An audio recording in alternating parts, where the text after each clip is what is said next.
Trina. Hi, Ben. Hey, this is Ari and Jeremy. They're in my science class. I'm so excited to meet you both. And Ben, I'm so glad to see you. I got a lot of love for you. Excited to see you too. Thank you for taking the time to do this meeting with us. It's really Sure, no problem. Can get an A plus. I hope you get an A plus. Yes, I hope so. Okay. You guys are working hard on the a Sunday. astronauts be on Mars? Repeat the question. I'm sorry. How long will the astronauts be on Mars? So we're not really sure about them, how long they're going to be there, but it's going to take us about 6 to 7 months to get our astronauts there. 6 months travel time to get there and about 6 to 7 months travel time to return. So we're not really sure about how long they're going to be there. Can we restart this because you never introduced yourself and said who you were? Yes.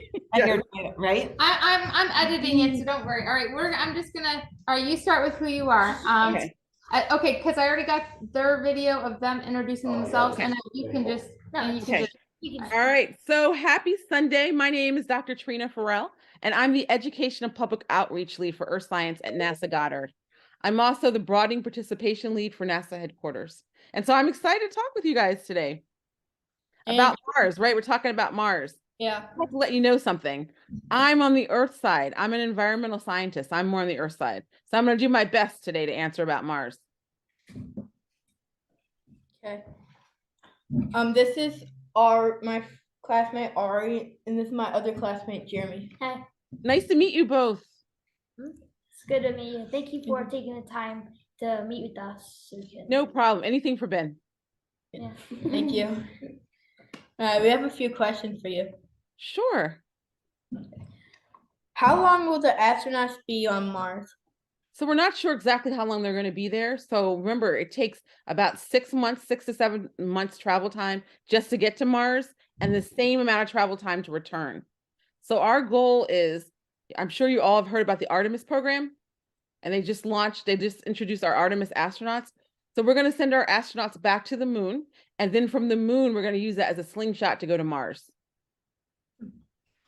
So when do you see us terraforming Mars?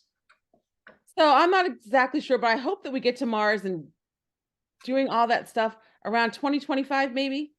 But here's the thing, at NASA,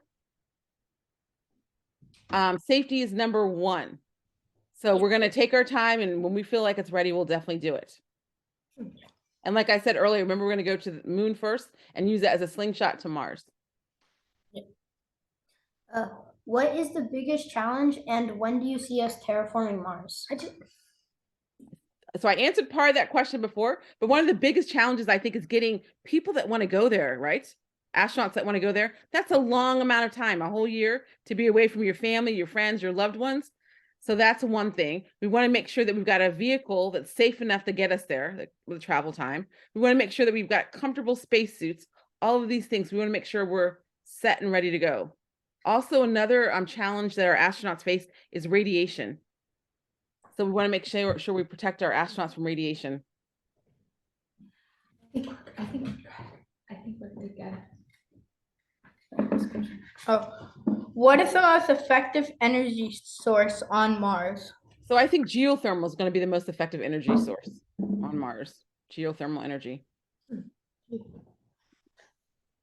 When did NASA start training astronauts for Mars? Well, I think we already have started training. Remember, as a slingshot, our Artemis astronauts are already training. So at NASA, we actually start them 5 to 10 years in advance.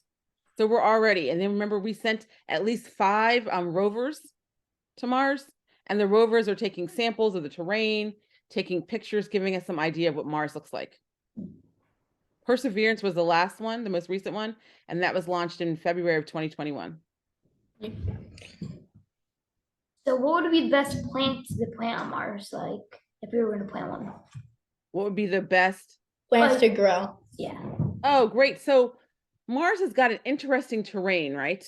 It's missing some of the nutrients in the soil, so that's one thing, right? And then it's got a high salinity, salt concentration. So some of the best plants we think that we can grow there would be things like sweet potatoes, carrots, kale, onions, things like that. I can live off onion rings. You can live off onion rings. Okay. We need to have some green vegetables there too, so we're gonna have some kale. Yeah. Okay. Will the astronauts wear the same thing that they wore to the moon on Mars? So I think we're gonna tweak that, right, and see how it works, see how they feel. Because as you know, we've got new spacesuits. We had the older ones from before. Now we've got a newer one. I think we're gonna see how comfortable it was, how the astronauts were protected, and we might make some tweaks to it. Because the old spacesuits were basically like small, medium, and large. The only part that was individually made for each astronaut were the gloves, because there was actually some heaters in there to keep their fingertips warm. And they're kind of heavy, and they might not be the most comfortable. So I think we're going to see how the suits are that we use to go to the moon. Yeah. Mars is the only planet in our solar system that has water. Would we be able to harvest that? We're from- hoping that's why we want to go there, because good point. It is the only one. It's the one we need water, and that's why we're choosing to go to Mars. We think that we can harvest it. Yes. And we've mapped it out, and we know where some of the water is, where the frozen things are. So we think we can definitely use that water. How would we harvest it? So that's a whole complicated process that I'm going to defer to my engineers. So I'm going to skip that question. That's more of a engineering question versus me. So I'm going to skip that question. So could we Okay. how would we travel on Mars? Moving around. So yeah, so you've seen that we've had some of our rovers. Our rovers have given us some great ideas about the terrain. That's a little rocky. So when we think about that, we're going to think about a vehicle that can go smoothly on that rough terrain. ATV. So the 5 rovers that we have definitely given us a great idea. And we had a moon buggy that we used right in the past. So who knows, we might have a Mars buggy. Anyone else have questions? No. Nope. I think that's all the questions we have for you. Thank you for taking the time and meeting with us. Great question. So hopefully we'll have some young astronauts. You guys interested in going to space? Yeah. Yeah. All right, we need astronauts like you. And think about it. We've got jobs at NASA. We take internships. You get paid. You've got to be 16 years of age or older. So I do have something I want to show you. I have a drink bag that our astronauts use. So this is like a kind of like a Capri Sun bag. Lemon limeade. They're going to add a special straw that's got a valve, because remember, everything in microgravity takes the shape of a ball or sphere. So we don't want lemon lime balls all over our space shuttle. They'd add water to it and they'd mix it. And you can see it's in Russian too, because we share a lot of our food with our Russian cousins. Oh, that's awesome. Yeah. So if you guys are in the area, please come through. Let me know. I'll give you guys a tour. Hope you guys get an A on your project.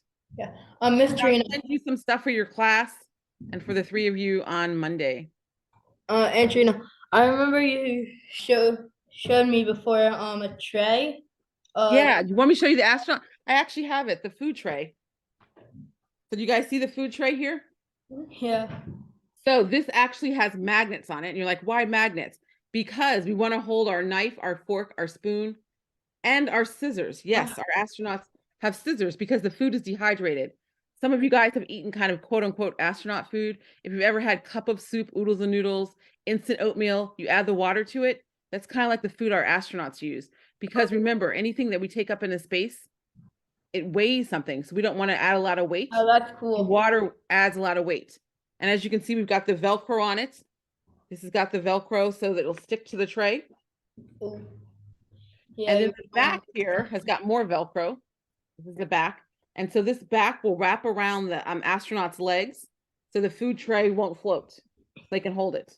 And then they'll have their food here. And they've got the scissors so they can open the bags. And then I get asked a question all the time, do we eat the space ice cream? How many of you guys have had space ice cream? I have. It's really good. Well, it's good. So yeah, our astronauts don't really like the space ice cream. It's more of a like commercial thing, but I've got some space ice cream here. So you can see the water's been taken out of it, kind of like dehydrated. Yeah. I like it. Yeah. I like it too, but the astronauts don't really, it's not really one of their favorite things, but I think it's pretty good. Well, thank you. Yeah, no problem. Thank you guys so much. It's been great talking with you guys. Good luck with school. The end of the year is coming. Listen to your parents and guardians. They only want the best for you. And your teachers too. They do. Trust me. All right, Ben, I got a lot of love for you. Hopefully I'll see you soon. And nice to meet you guys. Bye, Aunt Trina. Take care. Love you. Take care. Bye, everybody. Have a great Sunday.